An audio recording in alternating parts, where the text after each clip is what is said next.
Welcome back to the Daily Drum on WHUR and Sirius XM Channel 141. I'm Harold Fisher. Are you a kind person? How do you know?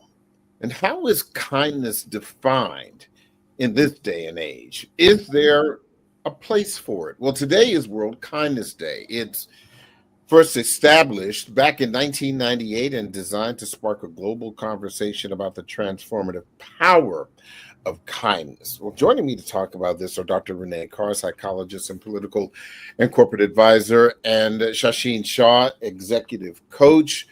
I do need to mention, based on my experience with both of our guests, they are kind people because they took time to spend some time with me for this conversation. So thank you both very, very much. I appreciate your time. Dr. Carr, let me first start with you. I think you're a kind person, and I've known you for a while. Mm-hmm. Do you think you're a kind person?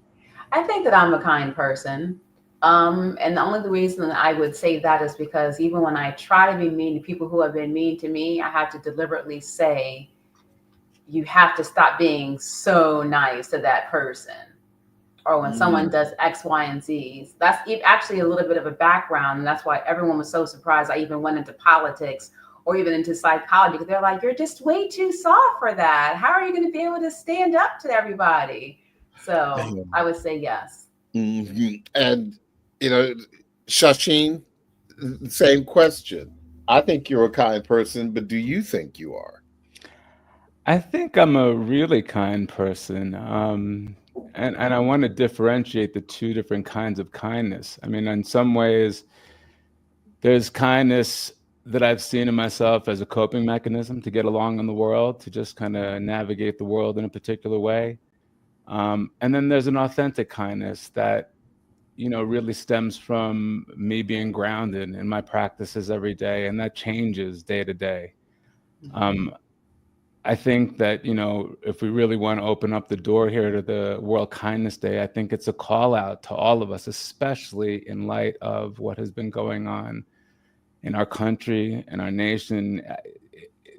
I think I've probably been the most unkind to myself in how I've been processing so much of what has been coming through the news waves and through the interactions with my clients, and feeling the feelings, seeing the coping mechanisms that have been coming up, having a lot of shame around wanting to be more empowered in the face of some of this that I've been watching right now. And I think I've been my worst critic at this time. So for me right now, if I were to really be honest, I've probably been the least kind to myself during this time. And that's the practice that I really am taking up over the last couple of days. Mm-hmm, mm-hmm. I do want to drill down a little bit on that specific issue in just a bit.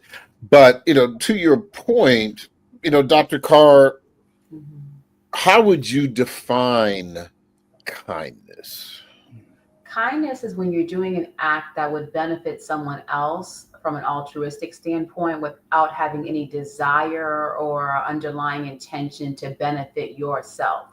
Meaning I'm giving someone $1, not because it makes me look good or feel good, but because that person needs it. So it's more of an act of selflessness to someone or something to which you will have no advantage, but will either help that person increase their positive experience in life, their current stress situation or a trauma or just a loss, or just if they're in emotional pain.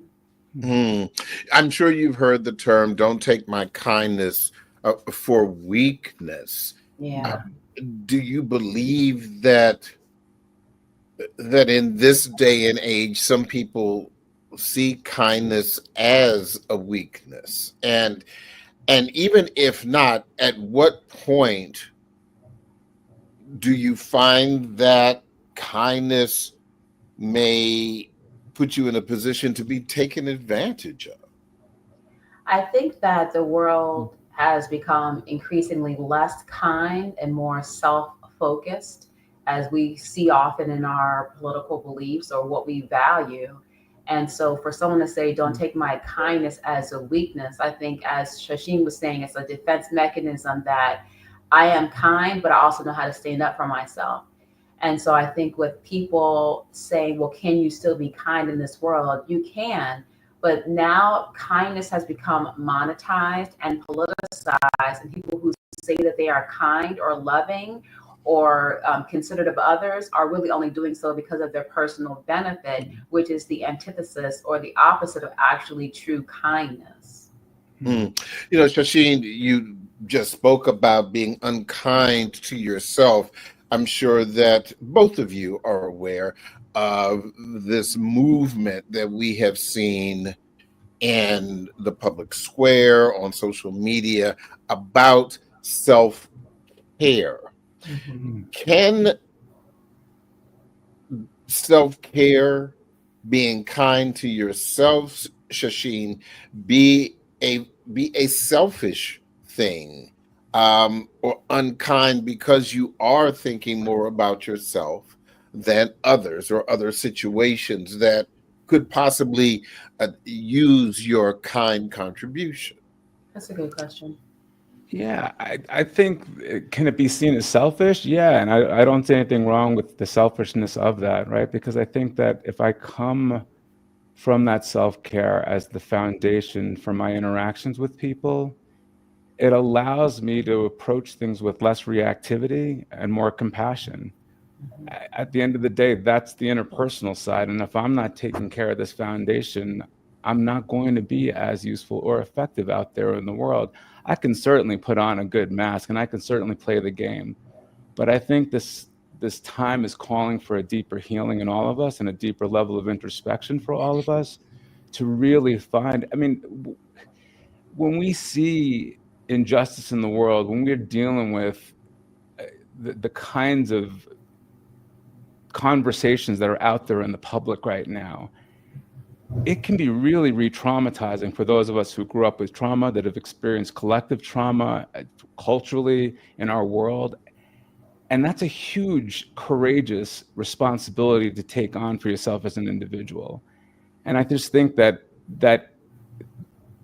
if we look at the avatars out there of how kindness changed and transformed the world, if we look at the love of Martin Luther King, if we look at Gandhi's like self-reflection and kindness within himself, we looked at Nelson Mandela, they all had this incredible capacity and practice internally so that they could actually show up in the world the way they did. And I think that's really the call to action for me at this moment in time.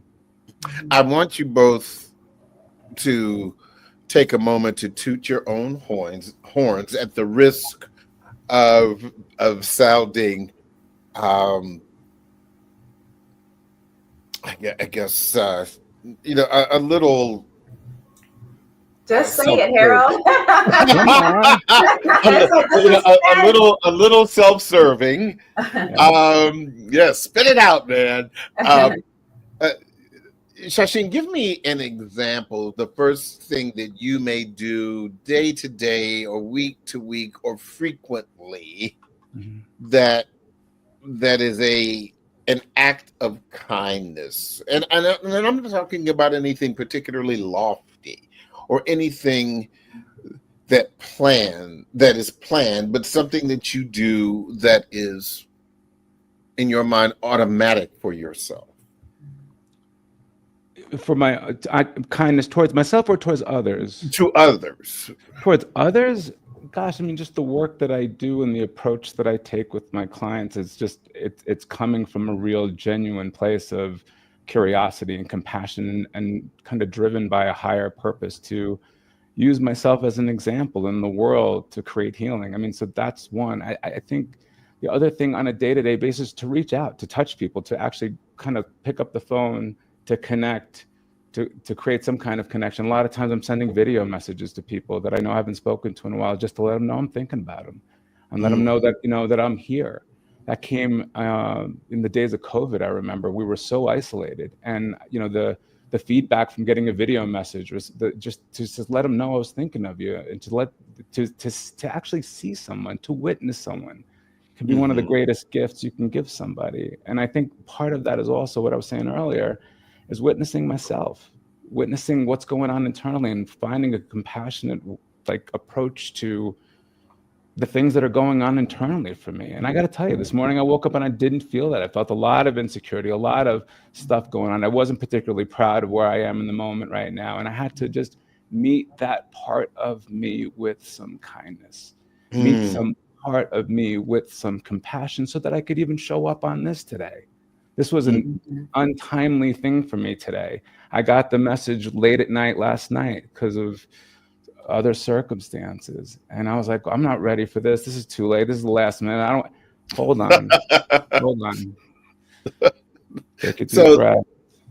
So, Dr. Carr, same question. Is there something that you do frequently or just in your daily life that you would definitely identify as being kind to someone?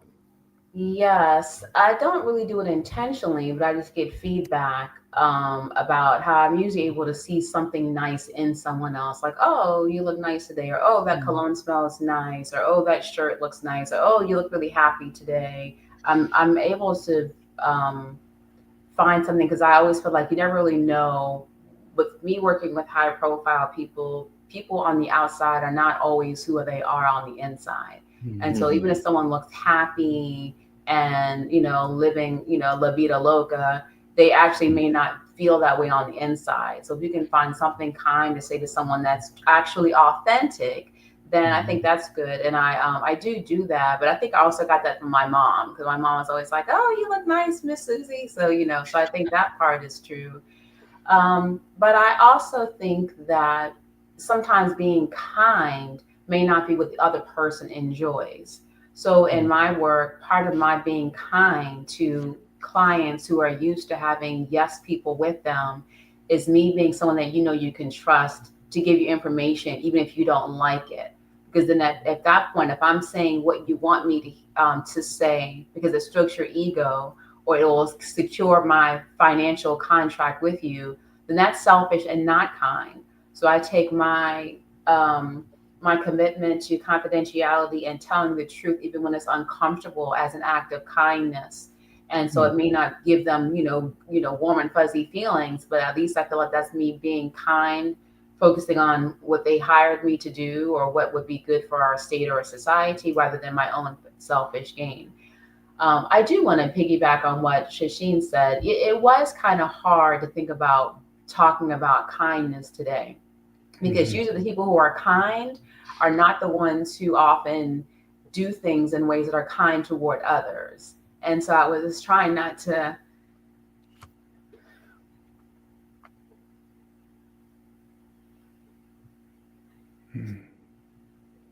It's hard to be kind when you know that people don't really care about being kind towards you.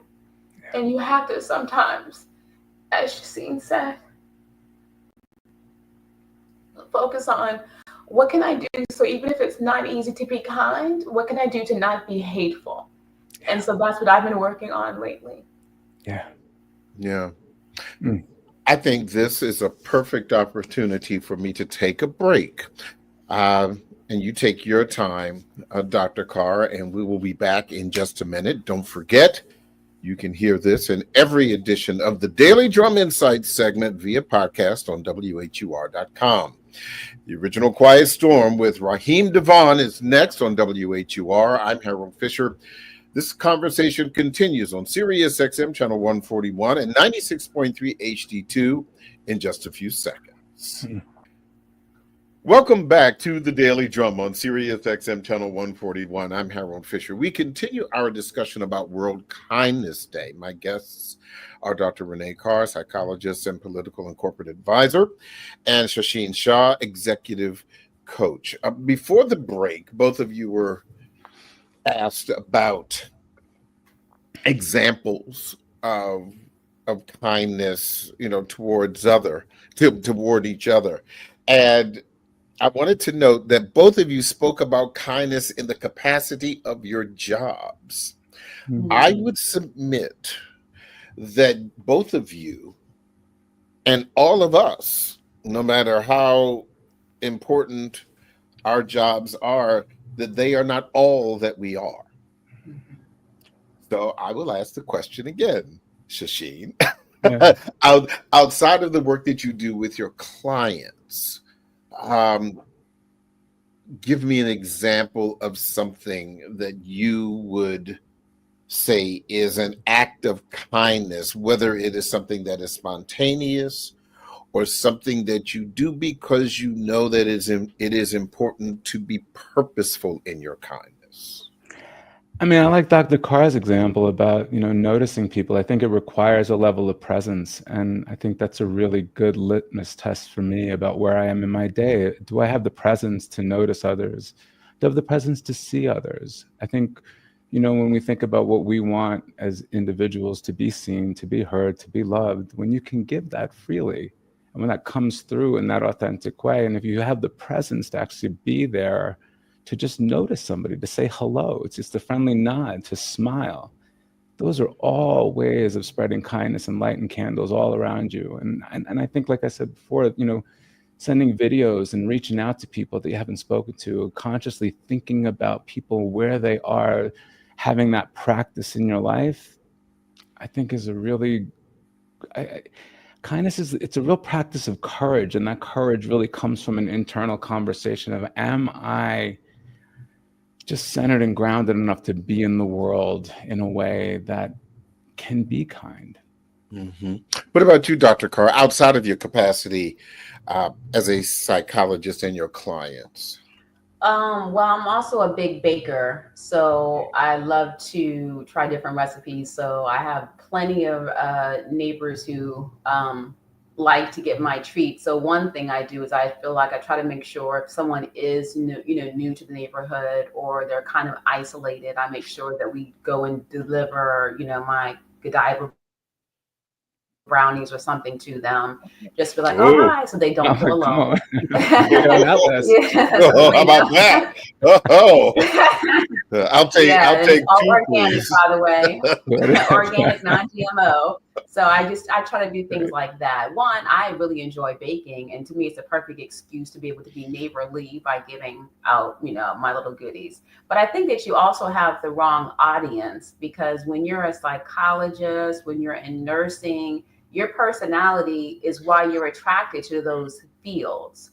So maybe if you would ask someone who was more like in a technology field, then they might be able to say something more separate. I don't know. But I think that what we do is kind of who we always have been. If you're in counseling and coaching, you're kind of like, rah rah for humanity, the best in individuals. So I think that we see sometimes even not even charging clients as an act of kindness, because you know that they need you, but they couldn't really afford you, but you don't feel Mm-hmm. ethically that you can say no to them, for But that crisis situation.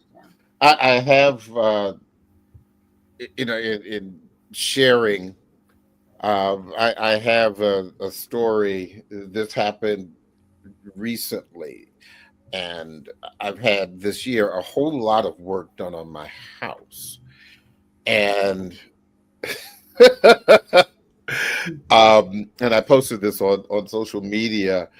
The guy who came to fix my fence with his, I guess, business partner, was a Latino brother, and when he showed up at my house on an evening when I was expecting to go out, well, he showed up with his children, two of them. And, you know, because I figured, he can take care of the fence and I can go upstairs and get dressed and he can just text me. But now all of a sudden, I have two kids that are standing in my backyard looking at me, and one was 8 and I think the other was 6, and both of them said, "Do you have juice?" and I looked at him and he looked at me and he just shrugged, and I said, okay. So suffice it to say, I didn't go out that night. They came in the house, they had juice, and then working on my Spanish. And I asked them, if they were hungry, And I said, "Do you want guineros?" Which is, bananas. My Spanish is horrible. And and they said yes. And so they ended up sitting in my living room watching Shrek while both of them. And my baby is 26 years old. Okay.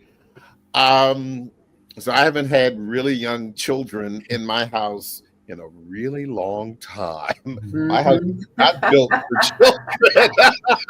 Yeah. But I think that the reality is that this is a working father who had a commitment to do work for me. I was not expecting to babysit, and I didn't ask for a discount. Okay, but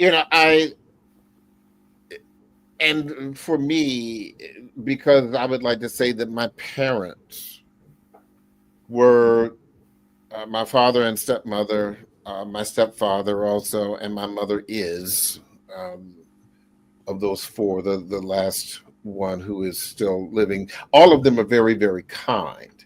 And so, I'd say all that to say, Shashin, is kindness part of is it a DNA thing for people, or is it something that is learned? What do you think?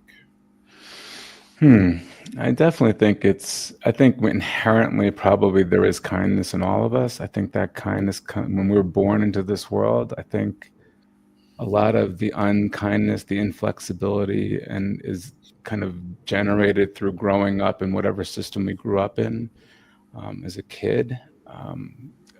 We get shown rules, we get shown unkindness, we get rejected, some of those older wounds can influence how we end up interacting with the world later on in life. That's part of the exploration.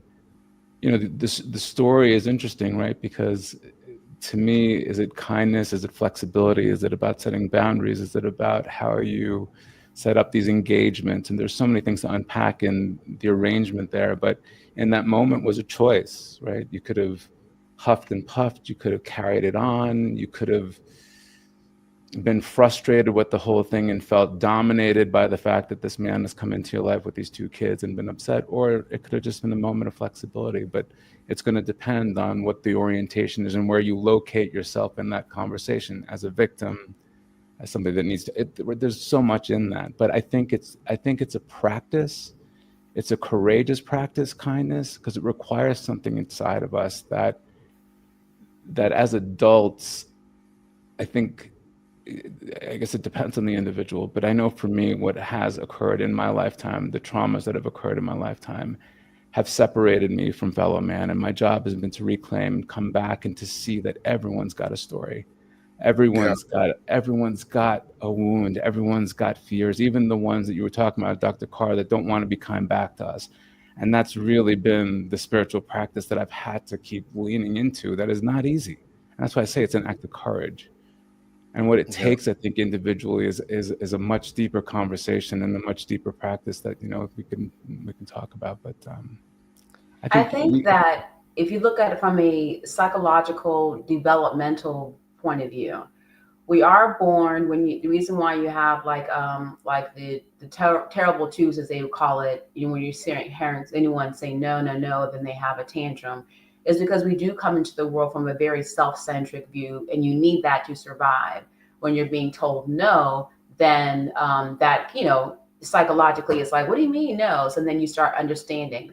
But if you attach the sociological point to it, when you add in learning how to share, and I do think that humans in a natural state where they have plenty to go around, and when there is a culture, meaning your traditions and your societal regulations, informal and unspoken rules are encouraging you to be kind and giving toward others for the benefit of the community. When you add that into the psychology part of it, you can see a trend where it may appear to be in the DNA of individuals who are in more warm countries, or in individuals, whether they live in poverty compared to others, the more warm the regions are, the more likely they are to have more of an open kind of environment because they're used to seeing where nature is continually giving to them.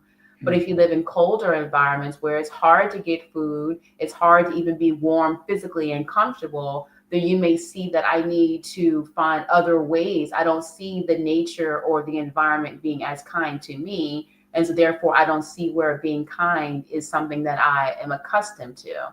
But if you're used to giving, if you see that bananas are growing in abundance or there's water flowing, I think that that's more likely to be kind because you feel as if the world has been kind to you. Naturally, nature has been, so you feel more naturally able to give to other people. Mm-hmm. But that goes back to my kindness is being taken for a weakness. Mm-hmm. Yeah. So you've heard, Dr. Carr, the other phrase, kill them with kindness. And in this highly competitive world that we live in, do you think that that is still applicable? Well, if you're thinking about killing someone with kindness and you're not really being kind. So that's part of the false, people may not know how to be kind because kindness is used as a manipulation. It's used to ploy people or to manipulate their emotions or to just get what you want. But if you're going into it, I have to kill them with kindness, that's already adversarial. Instead, say, I'm going to be kind, but I also may need to have boundaries for where my kindness can have a limit. And then it goes into being wise and to whom can I, be kind to. What do you think about that, Shasheen? Yeah, I mean, I like what Dr. Carr was saying. I think the other piece of that to me would be, when I hear the kill 'em with kindness, for me, the way it registers is to really be mindful of my nature to be reactive in a situation that would, in a situation that would be challenging for me. If I let the reactivity part of my personality get in the way, it's going to amplify and it's going to turn up the volume. The killing with kindness seems to me is like I can take down the volume by remaining calm and collected and coming from a compassionate place and continuing to meditate on I wonder what happened to this person. I wonder who hurt that person. I wonder what wound is underneath this speaking right now.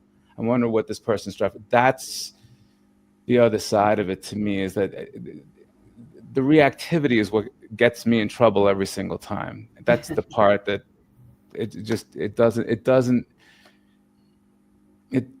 it can be an act of power in certain situations that sometimes is necessary, but I would argue most times it's not necessary. There's another way to be.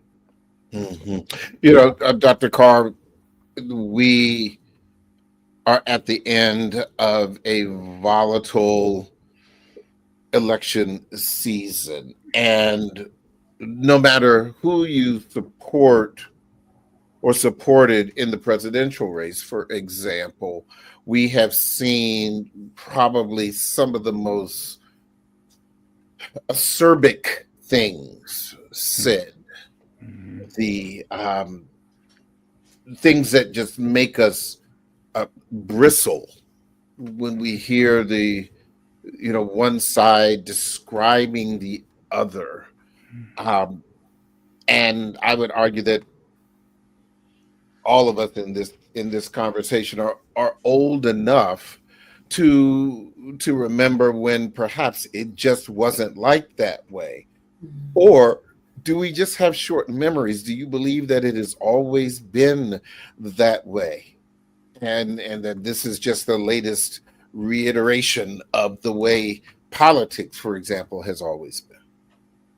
I think that society has unfortunately continued to be unkind and to be cruel, but it's been able to be covered up and not able to be as spoken as loudly. But when you're given free reign to be unkind and to be cruel and to say these things, and you're applauded for that, especially with social media, the more titillating it can be, the more likes and the follows. So then even when you have political messaging, even if it's a person who intends to be good, they're looking for sound bites that are clapbacks and something sassy or mean to go as a hope to go viral for the intention of getting likes and follows rather than for societal change. So I think that society with social media is being encouraged to become more unkind in our words, and it's uncovering who we already are inside.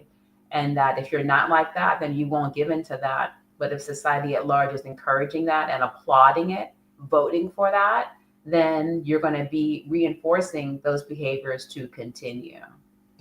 So she mentioned social media, and I think arguably that is probably one of the most flagrant examples of streams of unkindness by humanity, where people can hide behind an avatar or a picture and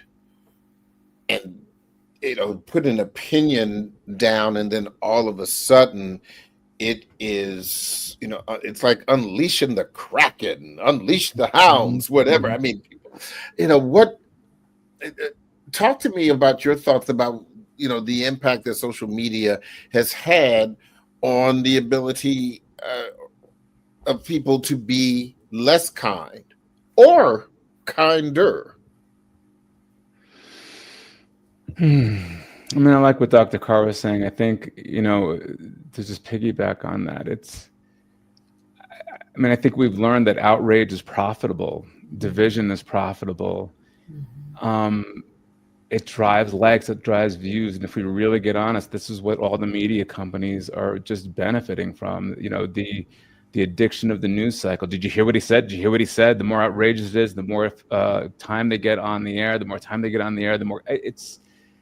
I've caught myself, I sometimes I'm on social media just looking at the post just to read the comments, just to see like what in the world. Yeah, I'm here for the comments. I'm here for the comments. And like that's a phenomenon that we're here to be this kind of observer of these opinions that are anonymized and are allowed to be expressed. And I just think that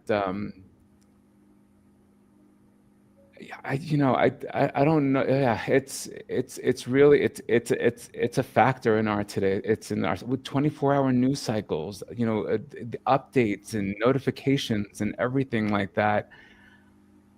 For me, like this is the test, right? The more outrageous it gets, the more it triggers the things that don't feel right inside of me, and how I am in the face of that outrage continues to be the good measure for like where I am in my practice on a day-to-day basis. And some days I can tell you I feel really grounded and settled, and other days, I just want to curl up and run away because it feels like the world's imploding around me and it doesn't make any sense.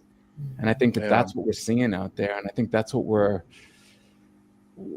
getting inundated with. And I think there is a psychological impact collectively. And for those of us, I think, if we look at what got put forth, it just seemed like the rights of people that needed rights, marginalized communities that also have experienced the level of collective trauma, individual traumas, I'm sure in their own story. It's coming up, and the vote, if you will, I don't know, gave the mandate that is not as important as these other things. And I think that is going to be a lingering hangover for this country, for our culture, for the world right now. And it's going to take deeper, more complex solutions. And, Dr. Carr could probably speak more about this, just the impact that's having on us as a culture. I'll ask you both, and I'll start with Dr. Carr. Tell me a story. We've always, in this conversation, we've discussed what being kind to oneself means and being kind to others means. But what is the kindest thing that someone has done for you, Dr. Carr, whether it was yesterday or 10 years ago or whenever? Great question. I might be biased, but I would have to say my son is extremely kind to me. How old is he? 11. Okay. And he's very, very kind, which is how I kind of got more feedback that I was kind, because I would get reports back from his school and the neighbors, all the things he was doing. But let me see. I mean, he does so many things. Well, okay, I could start off with one when I started noticing how favored I was in his eyes is when he was in preschool, you would get like a point for if you did a good job, like the token system, the little stars or something Hmm. like that. And so so then he would keep a board and he would say, Mommy, you get 10 stars today, Mommy. Like, so he would just do things like that. And I drink a tea latte every morning, for the protein and the sugar, obviously. And so sometimes if I'm really, really busy, he'll say, Mommy, I learned how to make your tea latte.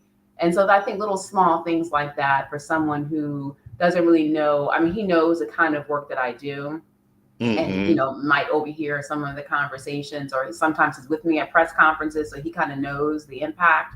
But he knows that I really, really need my tea latte every morning, and the fact that he went out of his way to learn how to make it, I thought was very, very kind for such a little person. Because it was something he Did on doesn't his have to own. do. Yeah, he knew that something that mommy likes, and she probably needs it because she's been on calls, all throughout the night, and she didn't make one yet. So let me at least make sure she has this. Mhm. Shasheen, what is the one thing that comes to mind when you think about something that someone has done for you? Obviously, unsolicited. That was just really kind.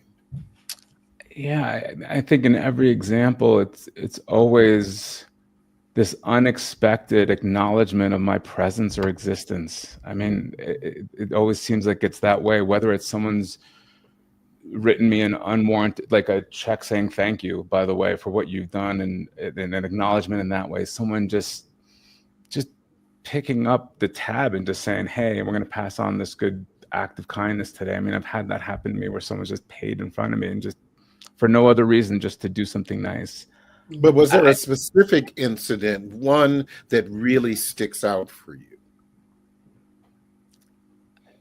I think I think after working with this client and making it, having them become very successful, above and beyond, it was just, they wrote a really nice check and just saying, hey, by the way, this is above and beyond. And I just want to let you know, we really appreciate the work that you've done here for us. And I thought that was an above and beyond kind of, a real acknowledgement. And I think that I guess what I was saying before is that it's something about the way in which that's delivered and the way in which you get to be seen by somebody.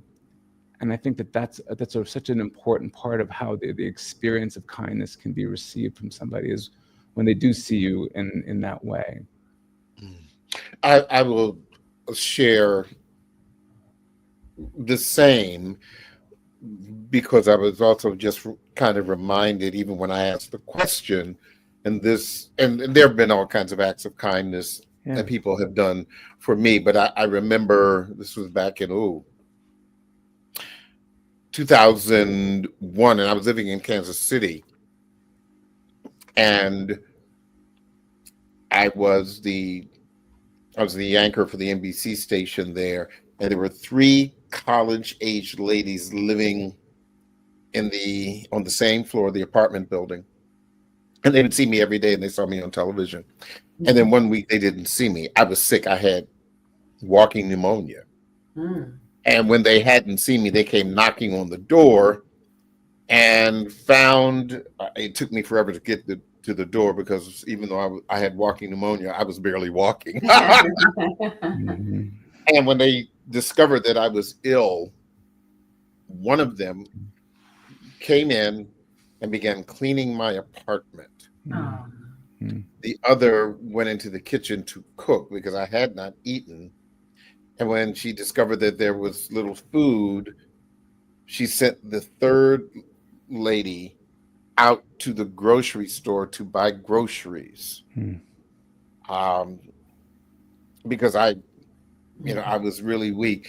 To date, that is probably one of the kindest things that anyone has ever done for me. And all of these ladies were in their mid-20s. They were like 24, 25 years old. Yeah. And again, as I said, this was an uninitiated thing. And to your point, Shasheen, the thing that I regret, because this happened before social media, is that I don't remember their names, didn't have it written down, and cannot find them. Which goes back to the final thing that I wanted to briefly ask both of you about. And I'll start with you, Shasheen, in these final 2 minutes. Yeah. How important is it to pay it forward? I think it's an incredible reflection of where you are as a human being, right? To pay it forward is a context for living. I mean, it's a way of living with a level of generosity. And for you to do that, what has to happen here is you have to come from a place of wholeness and fullness. And so I think it's everything. I think it's absolutely everything. Dr. Carr, your thoughts about paying it forward? Yes, well, that is one of the later stages of human development, regeneration and giving back, and does my life have meaning? So I think if you add that into just a sociological context, paying forward is just good for our natural psychological, how we process life. But I think you can also pay it forward even if you are in your 20s, 30s, and 40s by being kind and giving to someone something that you have received, not for your gain, not to continue a legacy or to get a 5-star review, but I'm just going to pay it forward because someone was nice to me. Like when you mentioned, Shashim, about someone paying for your meal.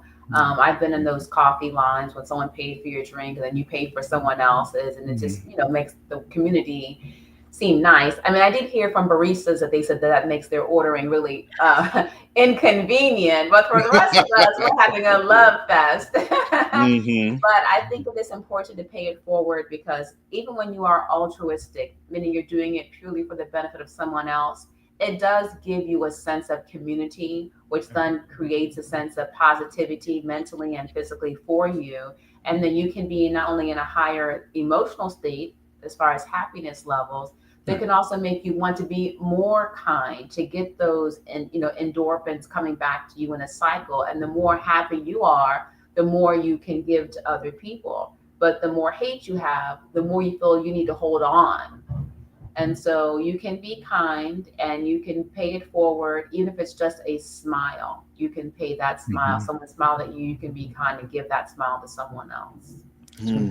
Well, I will say that I really appreciate the input that both of you have had with this conversation. But I would like to say to you, Renee, also, you can share this with your son, that to pay it forward, he does need a new Xbox. And, that's great. Yeah, he's on a campaign for a PS5 now. Oh, is that what it is? Okay, PS5. Yeah, there you go. Yeah. Hey. He's been around too many attorneys, so I'm in constant negotiation for this PS5. Oh my gracious! I'm glad those days are over, or that I never saw them. Listen, I want to thank both of you for your time and your kindness with this important conversation. Thank you so much. Thanks for having us on. That is the Daily Drum for this Wednesday, November 13th. I'm Harold Fisher. Be kind to someone today or yourself.